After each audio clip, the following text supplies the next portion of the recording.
Welcome to our channel. Today we how to configure GraphQL with Apollo Server and JWT auth step by step clearly.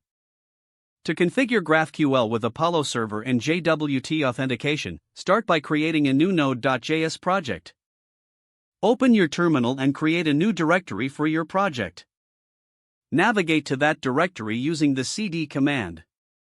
Initialize a new node.js project by running npm init. Install the necessary dependencies by executing npm install Apollo Server GraphQL JWT token.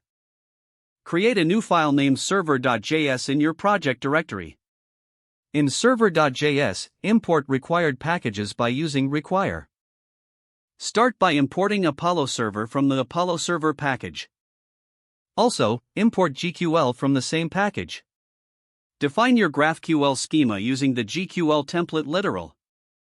Create your type definitions, such as type query, hello, string. Next, create your resolvers, starting with a simple resolver for the hello field. The hello resolver should return a greeting message. Define a new Apollo Server instance, passing in your type definitions and resolvers. Start the server by calling the listen method on the Apollo Server instance.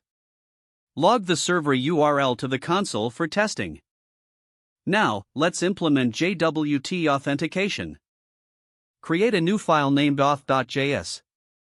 In auth.js, set up a function to generate a JWT token. Use JWT token to create a token using a secret key. Export the function so it can be reused in other files. In server.js, import this function from auth.js. Create middleware to check for the JWT token in the headers. If the token exists, verify it using JWT token to decode the payload.